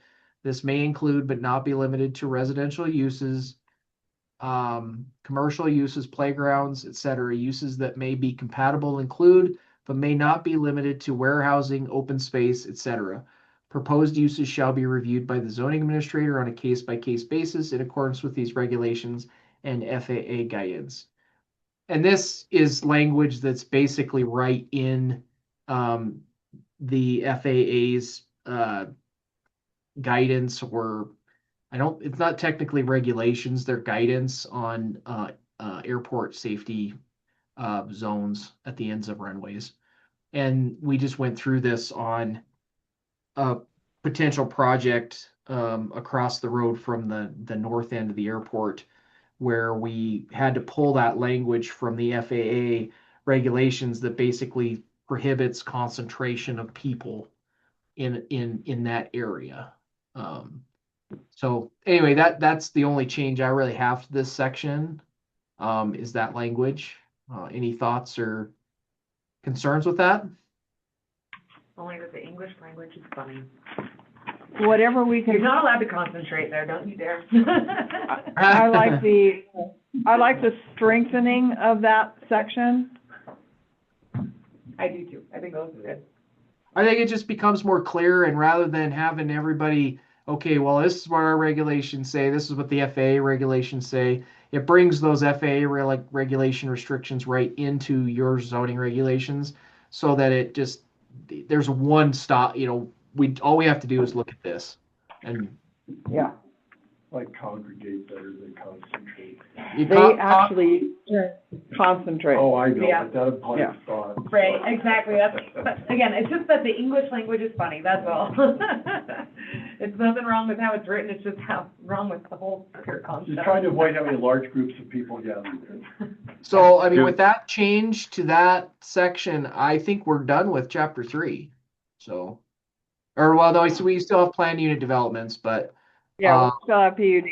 yeah, I guess we still have PUDs, and I do have some changes in there, but I don't think we want to start that tonight. So, I was going to, where, in the past, we've had discussions about, since this current zoning really doesn't address the runway protection zone per se, it talks about approaches and height of buildings, but it doesn't say, but this section that you just put in kind of addresses that, correct? Yeah. Yeah, I think it's covered Correct. on the map, too. correct, yeah. So the overlay, yeah, this is the limitations within that runway protection zone, essentially. Well, because the AZOD is only at the ends of the airport runways. That's the runway protection zone. So you only have those two outlined areas on your map that are right at the ends of each end of your runway. So that's why this applies to that. Because we have to restrict the uses within that defined overlay. Mhm. But it also includes height. So, like, for instance, you can allow structures in there. Like, for instance, you could allow warehouse in there that's not going to have, it's just going to store materials. And so then in that case, that structure can't exceed the height limits and stuff like that, right? So then all those other standards apply if you are putting a structure that doesn't concentrate people. Should we use the term runway protection zone anywhere in here? Well, it says in applicability, it says the ASOZD applies to all property within the approach zone for utility visual approach runways as defined in the FAA regulations. So I think we do. I think the reason I brought it up is this was the point of a lot of discussion because we didn't have anything in zoning that actually referenced the runway protection zone when that subdivision was proposed. We just had the height restrictions. And so. And approval by FAA. Yeah. And so I'm just kind of wondering if we need to call that out more specifically in terms of. Well, I mean, you could instead of saying approach zone, you could say runway protection zone. I'd have to verify that that's actually accurate, that your overlay district is actually the runway protection zone. I wasn't around when that overlay district was created, so I don't know. It specifically says approach zone, so I don't know if that's like interchangeable with the runway protection zone. The issue that came up was that FIA said that there could be no buildings within the runway protection zone. Mm-hmm. Well, They specifically referred to that, RPZ. Yeah. And then was referencing specifically the RPZ, which is a specific distance from the end of the runway, and I don't. Yeah, I think the RPZ is different than the approach zone. The RPZ is the immediate area on the end of the actual runway. And then I think the approach zone starts, I think it's like 200 feet away from the end of the runway. That's where the approach zone starts, and that's where it fans out. So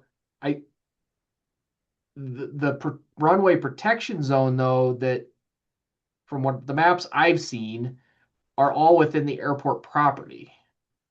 So I think that's already protected and it's not included in your actual overlay district. It's just Well, that it seems approach. like, No, no, I think the approach exceeded where the proposed subdivision actually would have been within the runway protection zone, not the approach.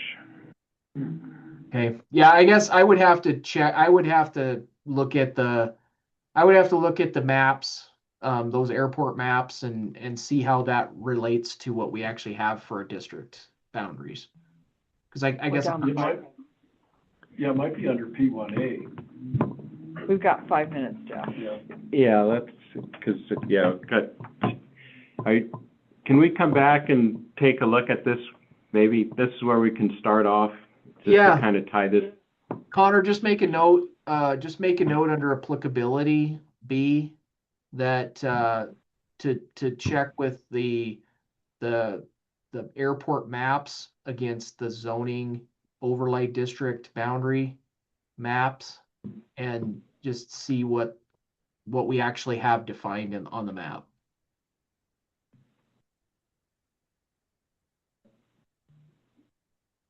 I have a request for Jeremy, if I may. Jeremy, could we have Connor send us an update? Yeah. Because we haven't had one for a couple of months, as far as just so we can go back and review what we've done. Greg was sending those out irregularly, so. Yeah, there's some of those things though. I mean, I've obviously got a lot of comments in here on the side, and then I haven't gone back into each district standards and added some of the language that we talked about adding. So I haven't. Well, that's okay. I think Greg included the comments out in the sidebar. He did. Yeah, we can yeah. certainly do that. And then that the version you could actually read ahead for the next meeting too, on comments I have on the next sections coming up, if you want. Well, that'd be great. That'd be perfect. That would help streamline it. Yeah. Make it speed it up a little bit. We can The only comment I have on that, I agree with that would be great, is that for some reason, there's something in the formatting that it just You're looking at makes my printer go crazy. Yeah. And if I specify I only want to print X number of pages from page X to page Z, it prints the whole document. So, So there's something in the formatting that relative to the printing process that. I wonder if there's a way that you can just request that Dave or Lonnie can print copies yeah. for you, and then that way they're dealing with the technical headache. I usually look at it on my. Well, yeah. I'm all for Yeah, that. because it might just be, Better to use the city's paper and ink than mine. Right, exactly. and it might just be in print settings as far as like making sure comments and stuff are shut off or something, because sometimes I think it has to do with the margins, I think. Yeah. Yeah. Margin size. Yeah, and that could be it too. I mean, we did kind of convert this from a PDF of the zoning regulations to a Word document so we could work in it. So I'm sure by Okay. converting it over from PDF to Word, it probably, I know, I mean, I've been messing with as I jump ahead, I'm messing with formatting as I go because it's not great. We feel your pain. All right, so next on the agenda is public comment.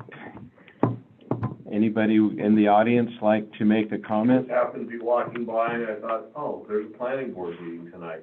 Oh, Well, very good. well, welcome. I didn't know the airport overlay was coming up there, but you're right, Jeff, that I've got the, You should probably state your name. Jeff Wise, living at the Nightmare on Hauser Street, 516 North Hauser Avenue.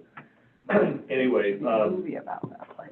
should any of you need to consult a map that was drawn by our engineer, I have that on the phone, but the RPZ extends beyond Highway 78 to the north. Correct. basically out into that area that that gal wanted to develop. And it is on our map. Yeah. So we have that on the map, but it doesn't. Yeah, I was looking at, on the city's website, the overlay, and it Right. shows it on the map. It shows Yeah. it on the map. Okay. That's my only public comment. Oh, that was quick. Anybody online?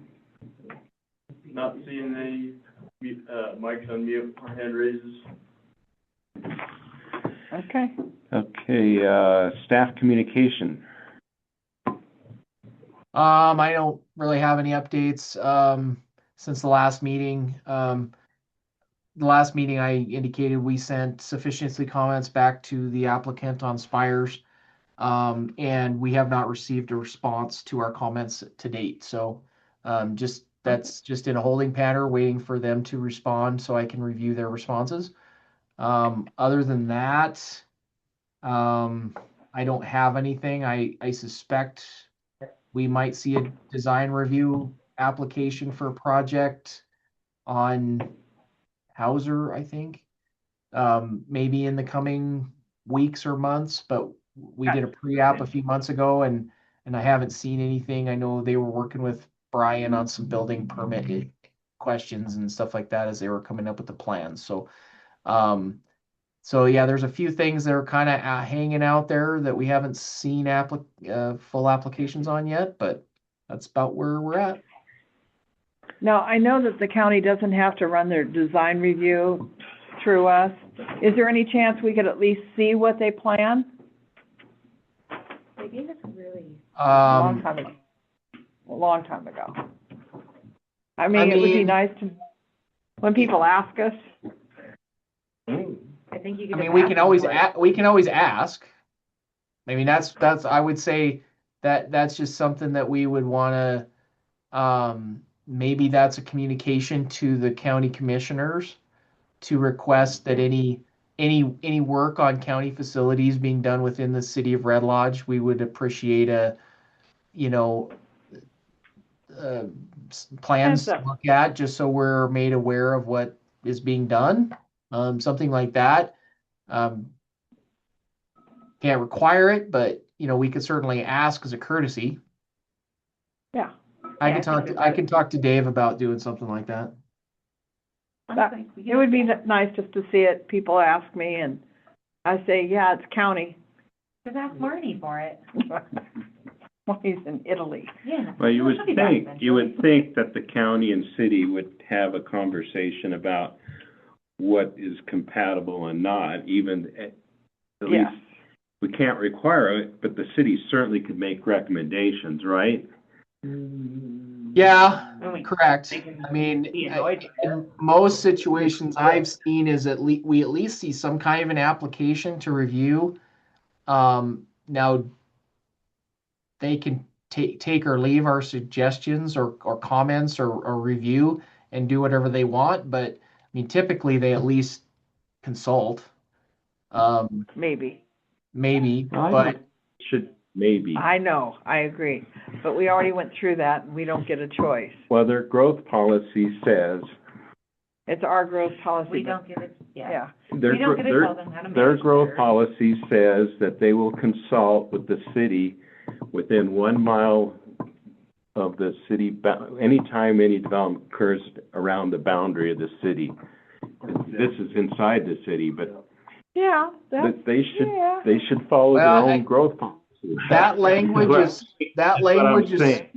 that language is specific out of state law and it's related to subdivision development, not necessarily building development. So, I was gonna say, but I guess that regardless, I mean, it's intergovernmental communication, right? It's more of a courtesy thing to consult with the people within the jurisdiction you're doing work. I mean, it should be a part of process, I think, but. You could probably approach them as a citizen of the county and make a request, but as a member of the planning board, I'm not sure if that's our position, if that makes sense. all we want to do is see what's going on. Right. So Sandy, the county citizen, can go ask. I have just one question. Maybe you can address this, Jeremy, maybe it's something more for the mayor, but I noticed at 212 South Broadway, a house, the entire roof has been removed. And I don't know what's going on there, but in our zoning, that's within our historic overlay district. And it's certainly more than 20% of the buildings being modified. And it looks like they're adding a second story to that building. And again, that's, according to our zoning, should come before the planning board for design review. And I'm just, are you aware of that? That's not for, what's the address again? It's 212 South Broadway. It's a house that's set back. It's next to 12 South Broadway, so is that like Boomerang Beach? It's the first house past the, used to be the twice owned building. Twice Okay. Touch? So, yeah, Boomerang Beach, the old, right? What's that? Is it the old Boomerang Beach building? It's the old building, yeah. Okay, interesting. Oh, that makes sense. Sorry. I will reach out to Brian and Dave and see, I have not seen anything on that. And so I will reach out to Brian and just indicate that it was brought up as a concern at the planning board meeting and see if I can get some Okay. more information. Yeah, I was gonna send a note to the mayor Boomerang. anyway, but I was just wondering, I just was walking down the street and I looked across and the roof was gone. I mean, the whole, I'll CC you on the email. all right. Not the shingles, but the roof. Well, again, Not just the shingles, the whole roof. No, yeah, the Wow. rafters, it's right down to the first floor. which makes sense, because that second story was Was unusable. nothing. It was ridiculous. They called them bedrooms, but Yeah. anyhow, without getting too deep into that. I mean, I'm not necessarily gonna be opposed to what they're doing, but Just wanna- if they're Yeah, not Be following candid. our process, then that's another, yeah. do it and then ask for permission later. Yeah, Not a they good need to idea. stop. All right, that's All the end of the meeting. Call it adjourned. right, Adjourned. adjourned. Thank you, Yeah, Jeremy. close that. Thank you, Thank you. Connor. Thanks, Jeremy. Thanks, bye.